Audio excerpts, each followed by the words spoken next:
Sur le projet de loi sur l'intégrité, alors, il est évident que la coalition accueille avec ouverture la volonté du gouvernement de s'attaquer à l'intégrité. Inutile de vous dire à quel point les Québécois sont préoccupés par cette question en ce moment. Nous avons reçu le projet de loi ce matin, donc nous présentons nos premières observations de façon générale. L'étude et la critique, en fait, détaillée de chacun des articles, vous pouvez l'imaginer, on va le faire en commission parlementaire. Cela dit, à première vue, nous voyons deux grands enjeux. Le projet de loi, selon nous, ne va pas assez loin et il manque en fait une vision d'ensemble parce que c'est tout le processus d'approvisionnement qui doit être regardé. En fait, ce que nous avons en ce moment, ce que vous avez devant vous dans ce projet de loi 1, c'est simplement une mesure qui regarde l'antécédent des entreprises. C'est pas un plan d'ensemble, comme je viens de dire, qui doit comprendre beaucoup plus d'éléments. En fait, c'est sûr qu'il faut agir rapidement, et je le redis, on est heureux que le gouvernement agisse et le fasse comme son projet de loi 1. Sauf que comme les contribuables sont révoltés, ce que ça prend, dans toutes les situations difficiles, c'est de gérer et de faire les choses correctement. Alors, en ce moment, c'est pas le temps de se tromper et il faut faire les choses bien. Exemple, des choses que l'on pense qui manquent, et c'est une question de gouvernance, il n'y a pas de règles d'ensemble pour les contrats publics. Exemple, toute la notion du plus bas soumissionnaire n'est pas adressée. Il faut avoir, et selon moi, en termes de gouvernance, puis je vous donne un exemple, si on veut éviter d'avoir de la collusion, la première chose qu'on doit faire, c'est pas de s'assurer que la compétition va rester et, au contraire, des fois, en faisant de la restriction ou une mauvaise restriction, on élimine la compétition. Alors, en fait, je vous ai dit qu'il manquait des choses au niveau du plan d'ensemble, mais je pense que la pire omission, c'est de ne pas aussi comprendre qu'est-ce qu'il y a pour les fonctionnaires et qu'est-ce qu'il y a pour les élus dans ça. Parce que quand il y a de la fraude, ça prend un corrompeur, mais ça prend un corrompu. Puis si on regarde qu'est-ce qui s'est passé depuis plusieurs semaines à la commission, pourquoi les gens sont révoltés de ce qui s'est passé du côté gauche, mais du côté droit, c'est pas mieux.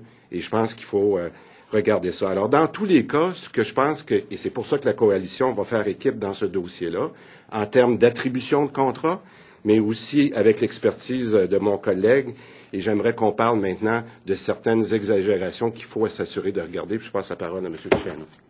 Merci beaucoup, M. Dubé.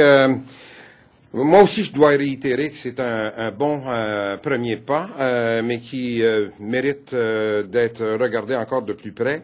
Parmi les omissions, fonctionnaires et élus, on parle pas beaucoup des fonctionnaires corrompus, d'élus corrompus, alors que ce qu'on entend à la commission Charbonneau est pourtant très clair là-dessus. Donc, corrupteurs, corrompus, mais il y a aussi un autre facette importante qui est oubliée, ce sont les dénonciateurs et la protection qu'on pourrait apporter aux dénonciateurs.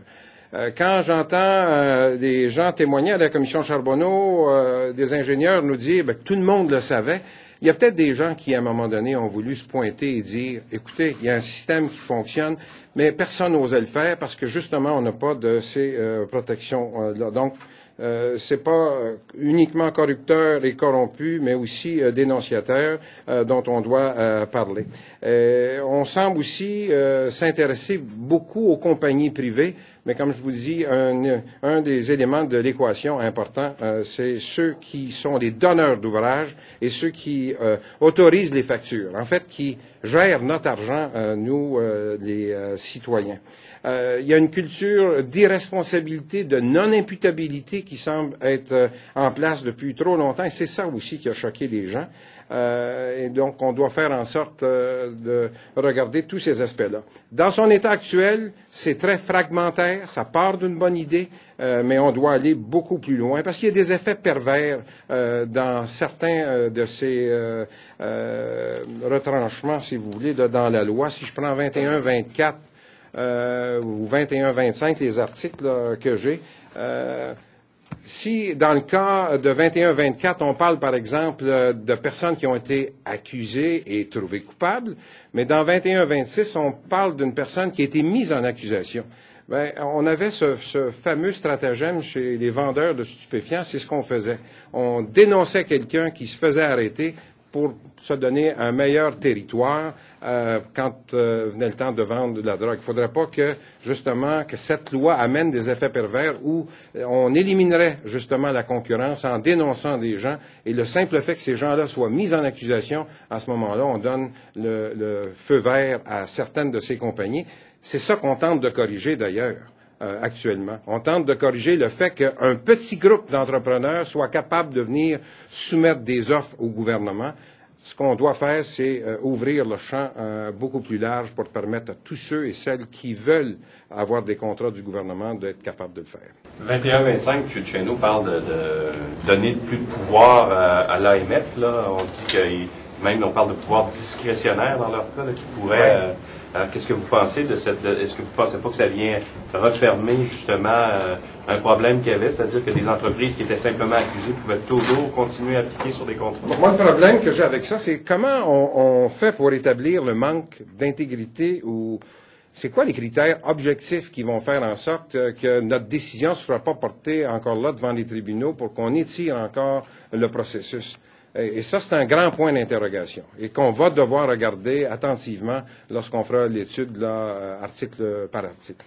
Vous déplorez, M. Duchesneau, qu'il n'y a rien dans le projet de loi concernant justement l'acte de corruption, c'est-à-dire là où un entrepreneur convainc un fonctionnaire moyennant gratification de trafiquer un devis d'appel d'offres pour le favoriser. Jusqu'où on peut aller dans ce domaine-là? La collusion, ça tient d'une idée. Deux personnes se rencontrent, on convient que le prochain contrat, on aura 100 000 $. C'est difficile de faire la preuve. Et ça, je l'ai toujours dit, le fardeau qu'on a imposé aux policiers de l'opération Marteau est énorme parce qu'on doit faire une preuve hors de tout doute raisonnable. Mais est-ce qu'on vise essentiellement d'accuser des gens, de les trouver coupables, ou on devrait plutôt mettre de l'emphase sur la prévention de ce genre de crime-là, la dissuasion? Et ça, c'est pas clair non plus Et j'ai un excellent contrôleur. Un contrôleur, regardez, prenez le cas des compteurs d'eau à Montréal. C'est le vérificateur général qui a dénoncé la situation, qui ont été capables de prendre des mesures. Finalement, on n'est pas allé de l'avant avec le contrat. Et là aussi, dans le programme de la coalition, on parlait d'avoir des vérificateurs généraux dans toutes les villes de plus de 50 000 habitants, et même dans les villes de moins de 50 000, il y aura un vérificateur général qui sera là pour les conseiller. On n'a pas de ça là-dedans.